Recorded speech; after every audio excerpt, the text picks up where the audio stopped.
نبی صلی اللہ علیہ وسلم نے فرمایا انسان اللہ سے دعا مانگتا ہے، زندگی بھر مانگتا رہتا ہے، اور اللہ زندگی بھر دعاؤں کو قبول کرتے رہتے ہیں، لیکن اس کو نظر نہیں آ رہا ہوتا، اس کو نظر کہ اللہ اپنے طریقے سے دعا قبول کرتا ہے۔ اگر اللہ ایسے دعا قبول کرے نا، آپ نے ادھر کہا اے اللہ میری تنخواہ ڈبل کر دے، آفس گئے باس نے کہا کہ جناب نئے وزیر اعظم نے جو اعلان کیا ہے اس کی منظوری ہو گئی، ٹھا ٹھا کر کے ایسے دعائیں قبول ہونا شروع ہو جائیں تو غیب پر ایمان ختم، پھر تو دعا کی ترغیب دینے کی ضرورت ہی نہیں رہے گی، سب لوگ مصلی لے کے مسجد میں آ جائیں گے، سارا دن دعائیں مانگتے رہیں گے کہ اللہ سے جو مانگو ملتا ہے، خربوزہ مانگو خربوزہ ملتا ہے، تربوز مانگو تربوز ملتا ہے، افطاری میں پکوڑے مانگو پکوڑے ملتے ہیں، سموسے مانگو بھوک لگ رہی ہے کیا کریں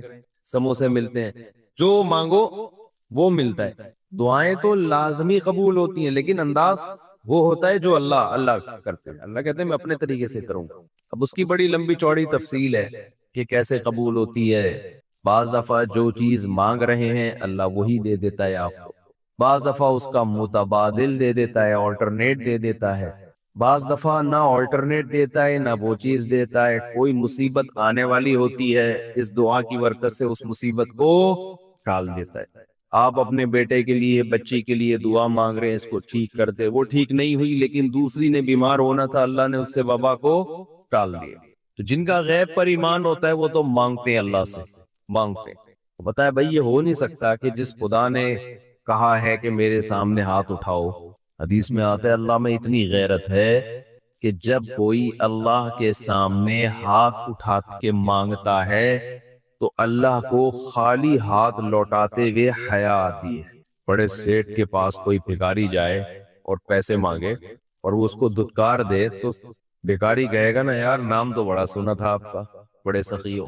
تو اللہ کو حیا آتی ہے کہ ان ہاتھوں کو خالی لوٹائے، دیتا ہے لازمی۔ تبھی ہم نے اہل اللہ کو دیکھا ہے کہ مانگتے بہت ہیں، بڑی لمبی لمبی دعائیں مانگتے، لوگ ان کو بے وقوف سمجھتے ہیں کہ یار یہ ہر وقت مصلی پہ دعائیں مانگتے رہتے ہیں لمبی لمبی، ملتا تو کچھ ہے نہیں۔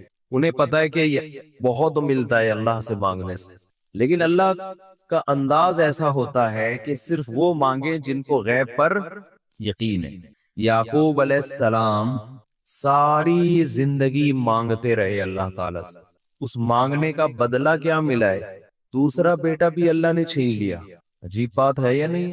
پہلا بیٹا گم ہوا تو اللہ سے اس کے ملنے کی دعائیں مانگتے رہے، دعا کیا قبول ہو رہی ہے؟ قحط پڑ گیا، کھانے پینے سے بھی گئے، اس سے بڑی مشکل، راشن لینے کے لیے بھیجا مصر اپنے بیٹوں کو، تو دوسرا بیٹا بھی بولو گیا، وہ بھی بادشاہ نے رکھ لی۔ روتے روتے آنکھوں کی بینائی چلی گئی، آپ کی اولادیں آپ سے کیا کہنے لگی ہیں؟ تاللہ تفتأ تذکر یوسف، اللہ کی قسم آپ یوسف کو ابھی تک یاد رکھا ہوا ہے، حتی تکون حرضا او تکون من الہالکین، آپ کی جان نہ چلی جائے۔ تو زبان سے یہ نہیں کہا کہ میں اللہ سے مانگ مانگ کے تھک گیا ہوں لیکن اللہ دینے کے لیے تیار نہیں ہے، میرا تو دوسرا بیٹا بھی گیا۔ جب دوسرا بیٹا بھی گیا ہے نا، اس وقت یہ الفاظ کہیں کہ آنکھوں کی بینائی چلی گئی، گھر والے کہنے لگے کیا آپ کو ابھی تک یاد ہے؟ کچھ چیزیں غیر اختیاری ہوتی ہیں، اپنے اختیار سے غم کو سوچنا یہ شریعت میں جائز نہیں ہے، لیکن کچھ چیزیں انسان کے اختیار میں نہیں ہوتی، وہ غم جو آپ کے اختیار میں نہیں ہے اس پہ آپ کو گناہ نہیں ملتا بلکہ صبر پہ ثواب ملتا ہے۔ شریعت میں حکم یہ ہے کہ غم کو بھول جاؤ، اس کو ایک ہی چیز کو لے کے مت بیٹھے رہو۔ لیکن حضرت یعقوب علیہ السلام کو اپنے بیٹے سے اتنی محبت ظاہر ہے اس بیٹے میں بہت ساری خصوصیات تھی، وہ جانتے تھے کہ اللہ ان کو پیغمبر بنائے گا، کہ اتنے عرصے کے بعد بھی آپ کے دل سے غم نہیں نکلا، لیکن اس غم کو لے کر زندگی گزار دی، کسی کے سامنے اللہ کی شکایت نہیں کی کہ میرے ساتھ کیا ہو رہا ہے۔ اور دعا قبول کیسے ہو رہی ہے کہ دوسرا بیٹا بھی گیا، بیٹوں نے آ کے بتایا کہ آپ کے بیٹے نے چوری کی تھی جس کی وجہ سے بادشاہ نے اس کو رکھ لیا، قال بل سولت لکم انفسکم امرا، باپ نے کہا تم نے جیسے پہلے ایک کہانی گڑھی تھی دوبارہ سے ایک کہانی گڑھ لی ہے۔ حالانکہ اس دفعہ بیٹے سچ بول رہے تھے، چوری تو نہیں کی تھی لیکن الزام لگا تھا چوری کا۔ تو یعقوب علیہ السلام نے دوسرے بیٹے کے جانے پہ ایک لفظ ناشکری کا زبان سے نہیں نکالا، بلکہ کیا کہا، انما اشکو بثی وحزنی الی اللہ واعلم من اللہ ما لا تعلمون، میں اپنا غم تمہارے سامنے بیان نہیں کرتا، صرف اللہ کے سامنے بیان کرتا ہوں، اور اللہ کے بارے میں وہ کچھ جانتا ہوں جو تم نہیں جانتے۔ کیا مطلب؟ وہ مجھے تسلی دے رہے، اس میں خیر ہوگی، ہمارا کام ہے مانگنا، ہم بھکاری ہیں۔ یہ تو ملحد اور خدا کے منکر لوگ ہیں جو مسلمانوں کا مذاق اڑاتے ہیں کہ یہ دعائیں مانگتے ہیں اور ان کو ملتا کچھ نہیں ہے۔ او بھائی، ہمیں اس سے غرض ہی نہیں ہے کہ رب کیسے دے رہا ہے، ہمیں اس نے پابند بنا دیا مانگو، تو ہمیں اہل اللہ کو تو مزہ اس سے آتا ہے کہ اس نے ہمیں بول دیا مانگو، کو وہ نہ بھی دے، مانگنا ہی ہمارے لیے سب کچھ ہے۔ تو میں جو بات عرض کر رہا تھا وہ یہ تھی کہ یعقوب علیہ السلام مانگتے رہے، پھر دوسرا بیٹا بھی چھن گیا، کوئی لفظ مایوسی کا زبان سے نہیں نکالا۔ تو حدیث میں آتا ہے کہ ایک بندہ مسلسل دعا مانگتا ہے اور اللہ قبول کرتا ہی رہتا ہے، یہاں تک کہ یہ بندہ ایک دن زبان سے ایک لفظ نکالتا ہے، کیونکہ اس کو قبول ہوتے ہوئے نظر نہیں آ رہی ہوتی دعا، یہ زبان سے کیا لفظ نکالتا ہے کہ میں دعا مانگتا ہوں مگر اللہ قبول بولو نہیں کرتا۔ جیسے معاذ اللہ نقل کفر کہ یعقوب علیہ السلام اگر کہہ دیتے کہ اللہ کئی سال سے دعا مانگ رہا تھا بیٹا مل جائے، مگر تو نے تو دوسرا بھی چھین لیا، لہذا ثابت یہ ہوا کہ میں مانگتا تو ہوں لیکن اوپر والا قبول بولو نہیں کرتا۔ اگر یہ لفظ زبان سے نکالتے جیسے کہ آج کل لوگ نکالتے ہیں زبان سے، تو حدیث میں آتا ہے یہ جو جملہ زبان سے نکالا ہے اس کے بعد سے اللہ قبول کرنا چھوڑ دیتے، اس سے پہلے ہو رہی تھی، آپ نے یہ لفظ کہہ دیا اس کو ہلکا سمجھ کے، اللہ کے ترازو میں یہ کلمہ، یہ چھوٹا سا جملہ بہت بھاری ہے اللہ کی غضب کو دعوت دینے کے لیے۔ اللہ کہتے ہیں مجھے تانا دے دیا کہ میں قبول نہیں کرتا۔ گھروں میں جھگڑا ہوتا ہے نا، عورت کہتی ہے مرد کھلا کھلا کے تھک جائے، بیوی کہتی ہے ہاتھ تنگ کیا ہوا ہے کھلاتے نہیں ہو۔ بعض دفعہ آدمی کو غصہ آتا ہے کہ اب میں ہاتھ اپنا تنگ کر کے دکھاؤں گا، اب انڈے نہیں لے کر آؤں۔ میں کہتا ہوں چنگیز خان بھی، اگر کوئی چنگیز خان کی اولاد ہے نا، اس میں بھی اتنی طاقت نہیں ہے کہ بیوی کہے کہ 6 انڈے چاہیے اور وہ ان 6 کو 4 کر کے دکھا دے کہ نہیں آج 4 انڈے آئیں گے 6 نہیں آئیں گے۔ کوئی ہے ایسا مائی کا لال؟ کوئی ایسا مائی کا لال پیدا نہیں ہے۔ تو استنبول کیسے فتح کرو گے؟ استنبول کیسے فتح کرو گے؟ سلطان محمد فاتح نے استنبول فتح کیا تھا۔ ایک بڑے بزرگ نے بڑی اچھی بات کہی کہ فرعون نے ہزاروں بچوں کو قتل کیا اور بنی اسرائیل کے نا، لیکن موسیٰ علیہ السلام جب صندوق سے نکلے فرعون نے ارادہ کیا اس کو بھی قتل کرو۔ فرعون کی بیوی نے کہا لا تقتلوہ، اسے قتل مت کرو۔ فرعون نے کہا اچھا، فرعون نے کیا کہا؟ ٹھیک، it is okay, no problem. سمجھتے ہو؟